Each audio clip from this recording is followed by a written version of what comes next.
French toast is a definite comfort food, and you can use any leftover bread. Using this cinnamon bread is going to be perfect because it already has all the flavor inside. You will need 2 to 3 eggs, a half a cup of milk, and a little pinch of salt, giving that a good whisk. I cut the slices of bread about 3/4 of an inch thick. You want them thick enough so they hold together, but not too thick as you want them to cook all the way through.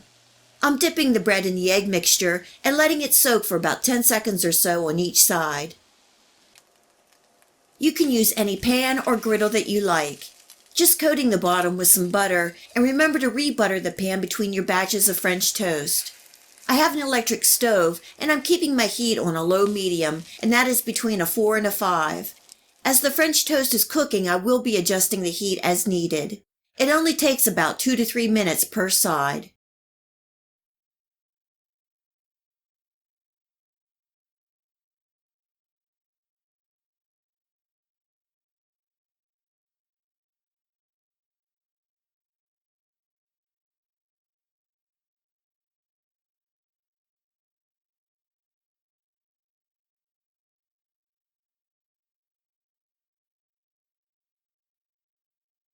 Serving with a couple dabs of butter and a little maple syrup on top. You can top with whatever you like. I also have a basic French toast recipe video on my channel. If you haven't already seen it, I will leave a link here for you to view. This is a great way to use leftover bread, and I hope you give this cinnamon bread French toast a try and enjoy.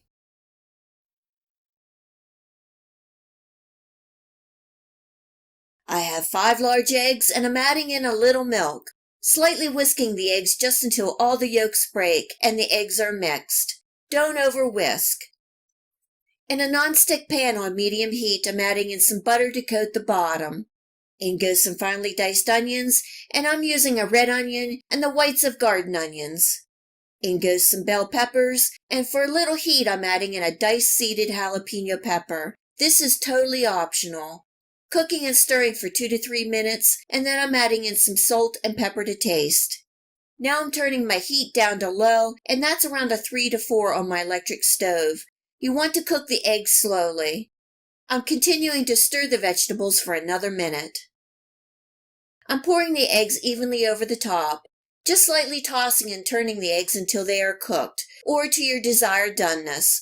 You want to keep the eggs fluffy. At the end, I'm adding in the chopped green onions and tossing one more time and then removing from the pan. You can make breakfast burritos with any kind of meat, vegetables, grains, fruits, herbs, and it's great for using leftovers. Today I'm making the breakfast burritos with some potatoes and some with black beans.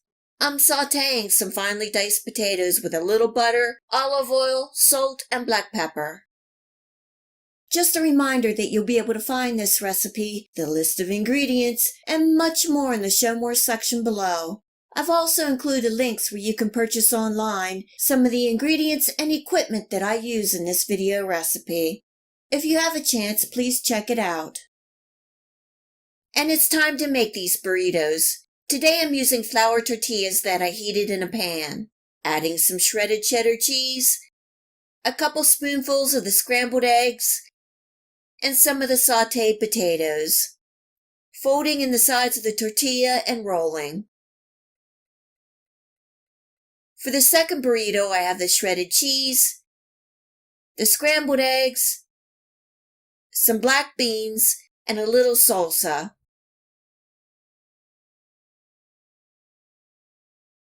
The breakfast burritos are ready to eat, but today I'm tossing them in my grilled pan to help melt the cheese and add a little charred flavor. And here they are, ready to eat. This recipe made 6 nice-sized breakfast burritos. You can make these ahead of time, and they freeze and reheat well. These are packed full of flavor and a great way to start the day. I hope you try making your own breakfast burritos, and enjoy. If you like this recipe, please hit the like and subscribe button. Remember to hit the bell next to the subscribe to make sure that you get my future video recipes. You can also find me on Steemit, Facebook, and at my website. Feel free to share this recipe and my channel with your friends and family. And until next time, much love!